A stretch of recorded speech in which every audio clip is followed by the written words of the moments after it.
yaqaan Maxamed Anni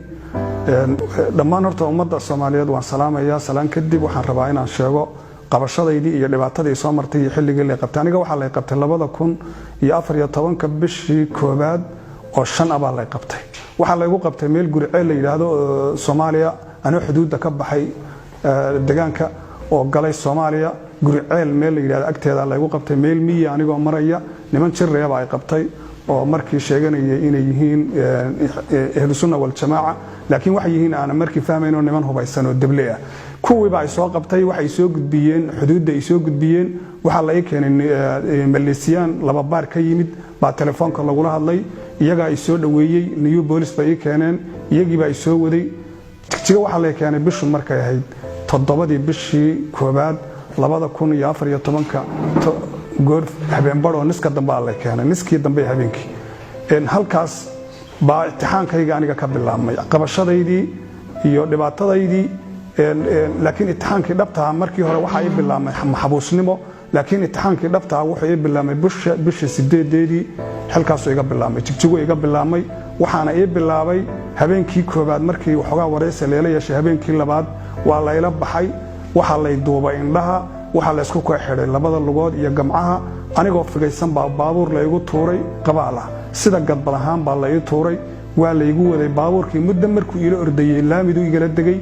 meel ciidaho jilicsan hadda aan fahmayn laakiin dhan inaga ahayd baa la ii dhiibay yaa la iga rogay waxa la iga furay fiktii iyo xadhkii gamcaha iga xidhnaa dhaduubkiina waa la ii daayay waxa la yiri gonfi baa la ii dhiibay waxa la yiri xabaashaadii qodo markana indhihiina sidii bay ii xidhan yihiin gonfidii baan dhulka la dhacay cabaar markaan godka qodo meel uun aan arkaynin aan gonfida la dhaco haddana jooji baa la oranaya badeel baa la ii dhiibay badeelkaasaan ciidda ku rogay muddo markaan sida ahaa baa waxaan ku yiri mar hadda aan xabaasheeda qodanayo si hawsha iga dhamaato aan xabaali la qote oo indha duubka iga fura sidaas baan ku golay laakiin lama yeelin calaa xaal intaan godku sii dheeraanayayba diiladeedu way soo dhamaanaysay anigoo xusuusan kuwa badan oo intii xabaashooda qota la yiri lagu riday anigoo taariikhdoodii hayo xusuusan inta godku sii dhaaraanayaba diiladeedii way sii dhamaanaysay oo waxaan sii dareemayay inuu wadkaygii soo dhawaanayo mar hadduu godkii dheeraaday oo qof qarinayo in aan xilligii la igu ridi lahaa aan taaganahay marba marka ka dambeysaan waxa la odhanayay fadhiiso oo godkii uu ku leeyahay hoos u gal xilliga la oran jawaabtaasan sugayay nasiib daro laakiin ma ina dhicin balaayo ii sii gudubtay arintaas ma ina dhicin habeenkii ka dambeeyay iyadoon godkii la gelinin laakiin ciqaabay dhamaatay waxa la ii yimid waxa la iga soo saaray meeshii la iga soo kaxeeyay anoo qaawan oo dhididsan oo dhanna ka dhaxamoonaya oo dhanna ka ooman oo dhanna boardkii aan xalay oo dhan isku rogayay isku gebigayguba aad qarsoon yaa indha duubkii laga furay baabuur baa laga soo tuuray waxa la keenay meel aan garanaynin calaa xal min subaxdiina waxa la keenay jeelogaadeen Cabdullaahi Itoobiya markaa joogay isaga ay soo kaxeeyay jeelogaadeen buu keenay inta waxa ka dhaxeeyay waxoogaa yar su'aalo ii weydiiyay Cabdullaahi Itoobiya markaan xafadiisa ugu tagay laakiin ma ku heshiinin calaa xal isaga ay keenay jeelogaadeen isaga meel caqabada oo la ii xulay baa la geeyay 6 bilood markaan keligay ku jiray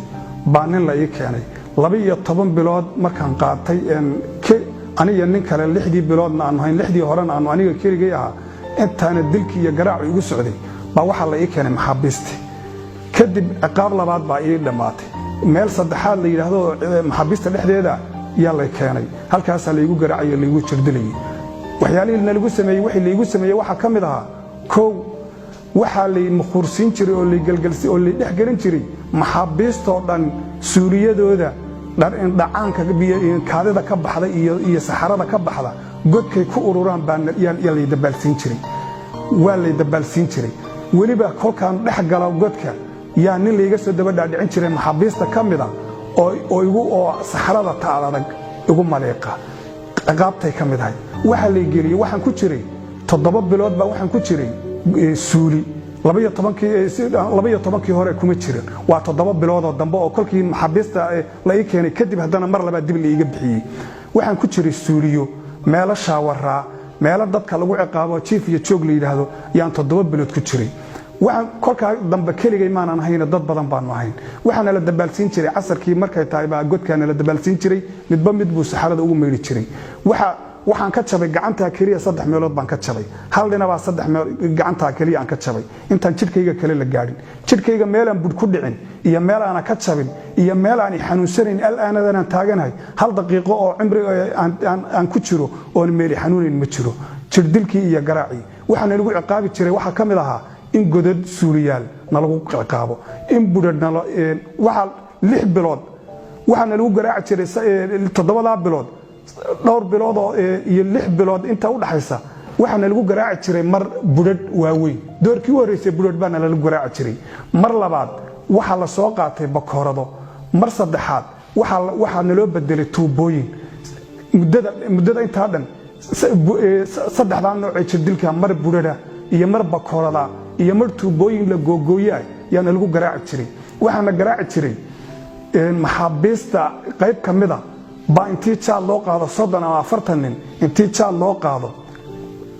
oo habeenka ayaa la oran jiray maanta idinka dilka ku qoran 40 ka nin baa caawana garaacay 12 saac 24 saac isku soo wareego 30 ka nin ilaa 40 meelahaas kolba tira laga dhigo yaana garaaci jirtay iyaga dilka ku qoraa waxaana lagu ciqaabi jiray in foostooyin biya baana la dhaxgelin jiray afar nin intay suuqa qabato foosto biya yaa lagu mukhursiin oo halkaas dadka lagu mukhursiin jiray waxaana lagu mukhursiin waxaana ciqaabta waxa kamid ahay bacba kurkana loo gelin jiray intii bac kurka lagu geliyo yaa ninna uu gacanta ku qabanina gacanta kale si aadan isaga fujinin intaad ka nafbaxaysa ama naftu ay ka dhawaanayso ba halka lagu hayn waxaana lagu ciqaabi jiray oo kale ciqaabtanada waxa kamid ahay in baabuur container baabuurkan maxaabiista lagu qaaday shabagale in maalmaha kamid annaga lagu qaaday annagoo 22 kii baa lagu qufulay wax yar markaan joognay baa 22 nin oo kale oo waalan yaana lagu soo geliyay 22 kii ninada waalay iyo 22 kanagii miyirka qabtay yaa faadis ku bilownay iyaga nagu bilaabay dadkii waala casarkii waxaana laga dajiyay dhammaan annagoo wada waalan oo laba waalan saan u kala qabanaynay iyo sidoo faad noogu garaacay oo kii mid nagu kaacayo mid candufta kugu tufayo nin waalan de sidoo doonay buu iska yeeliyay waxaan ku xidhanaynaa waa baabuur wax weeyaan shabagle oo wax weeyaan ka maxaabiista lagu qaadaa waxaana lagu ciqaabi jiray in la yiraahdo ma tiidin dad waxa tiin xawayaan oo mar sida ariga nuuci jiray mar sida dacwada nuuci jiray mar sida waxaana lagu cuni jiray xawayaanka kale labada xawayaan in codkooda isla helay wuxuu ahaa dacwada codkeeda iyo ka ariga waxaana loo qeybiyay laba kuwa waxayaan ido kuwana waxay ahaayeen muxuu ahaa baraarka yar yara anigu lax weyn baan ahaa laxahan ku jiray kolkay laxahu ciyaan baraarka ka dabici jiray si macnaha naftanada loo dilo oo aanu kolkaanu war bini aadmi baan ahay dibka naga yareeyay yaana leedin bini aadmi mamatiida saacada laga bilaabo xayawaan baatiin sida xayawaankana waad u hadlaysaan waxaana lagu ganaaxi jiray 22 saacadood 24 saacadood muddo intii la doonaba ama sanad ama 6 bilood adigu intii kolba la doonaa la oran ninka hebeli ma hadli karo hadduu yiraahdo war xageenu waxaan cunaysiiya waa dhibaat waa la dilaya wixii lagu ganaaxay bay kamid ahay ninkii la yiraahdo aamus ma hadli kartid qofka in la yiraahdo wax weeyaan google waxaan noo hayn waxaan wixii lagu ganaaxay waxa kamid ahay in lagu dhibayay in dharna loo diido oo la yiraahdo dhar lama siin karo muddo dheer ma dhar maanaan xiran waxa kamid ahay wixii lagu ganaaxi jiray dhibaatada lagu sameyn jiray in la yiraahdo in meel shaawara intii nala soo saaro oo in cuntada laga jaro oo la yiraahdo ma cuni kartaan waxba hadii waxna la siiyana waxna la siin jiray 24 saacadood baal yar oo guduudan oo koob yar oo maxaabistu ay siin jiray oo yara baa waxa ninka loogu shubay 24 saacadood hal mar la siinaya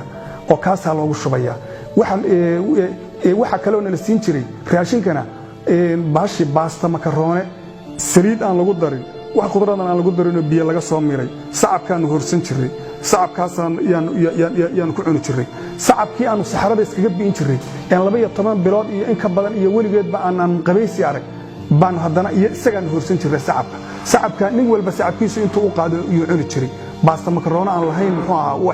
waa 24 saacadood mar baan la siin jiray biyahana hal koob baan la siin jiray naftu waxay nagu jirtay mar rag badani marka wuxuu nafbaxay gaajo way u tari weyday sacabka waliba kala ganaaxaya sacabka lama siin jirin uu ku baxay dhibaato adduun laba dhibaato laba wax oo dadku ku nafbaxo labadan geeridu ay ugu fogtahay weey waa gaajo in lagu dilo oo waxa weeyaan qofku uu yiraahdo gaajo sida uu leeyahay biyooy cuntooy 20 habeen 10 habeen 30 habeen sida uu dhawaaqayo u qaynayo iyo kolka u dambaysa naftu ka bixi iyo in bud lagu dilo sida madaxaay lagu haydo u haya kolba budka loogu dhufan iyo kolka dambe shanqadha gabaya saas ugu day waxa weeyaan labada arimood ee geerida ruux ugu jiiq dheersan yahay waa in qofka gaajo lagu dilo iyo in bud sida loogu wada nafta lagaga qaado sababta xabad hadii lagu dhufto durba way naftu way ka bixi labada arimood laba arimood oo cimrigayga igu jiray inay naftu uga bixi anigu intaan xabsiga ku jiray labada arimood baan ka cabsanayay in bud dilo iyo inaan gaajo u baxtiyo muddo dheer baan xabad ku soo jirayo xabad baa ku dilay qalbigayga waan ku jiray way ku jirtay laakiin gaajo iyo oono iyo bud labadaas nafta ka goyn qalbigayga ma gelin laakiin cabsideeda ugu badan waagi dambe waxay ahayd ama gaajo ku dilay ama bud baa lagu dilay waxyaalaha lagu ciqaabi jiray waxa kamid ahayd in qofka la yiraahdo intii la yiraahdo suuliga gal la yiraahdo hadana suuliga ama meel ama saawarka ama meesha lagu ganaaxayo waa lagu taajinaya ma fadhiisan kartid dhanka uma dhaqaaqi kartid gidaar baad madaxa saaraysa waxa shuruud ah labadaada lugood inay qarxaan meelaha ugu qarxoogeen lugahana waxa weeyaan labada farood faraha inta u dhaxaysa halkaas ugu hor dilaaciyo inay qarxaan oo dilaacaan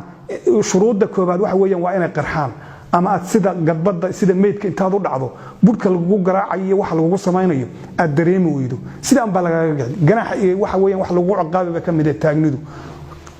anagu dhibabkaas aanu soo maray budku joogto ahaa cayda joogto ahayd bahdilka kale iyo jigdilka kale joogto ahaa waxa weeyaan gaajada joogto ahayd waxa joogto ahayd qaawani kol ay dhaxani ku dili mar ay kuleel ku dili mar ay kanaaca ku dili mar tuqaan ku cuni mar wax dadka cunaa ku cuni labadii gamcood marna way jaban yihiin oo iskama duulin kartid xawayaanka ku cuni marna waad xiran tahay labada arimood baa tahay waxa ku cunaya haduu kanaaca yahay haduu yahay muxuu ahaa tuqaan iyo haduu wax kale yahay midna iskama duulin kartid sababtoo ama gamcaha ku jaban ama waxa ama waaba xiran tahay gamcuhu way ku xiran yihiin sidaas baan nahay muddo dheer anigu 4 sano ku jiray xabsiga 24 bilood wax intii famaanan arag waxaan ku jiray meel madow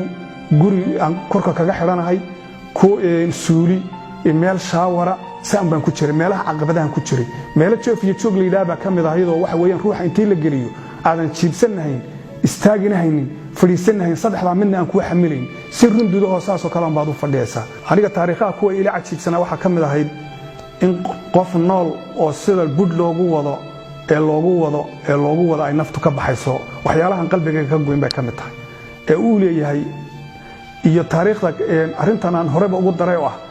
qof gaajo lagu dilay sida uu cabaadayo uu leeyahay war waxaan cunay siiyay biyo siiyay si dhahay sida uu cabaaday oo calacalay inay naftu ka baxdo labada horta geeriyoode aniga ila xuma labadaas ay ahayn qofka in bud lagu dilo sida loogu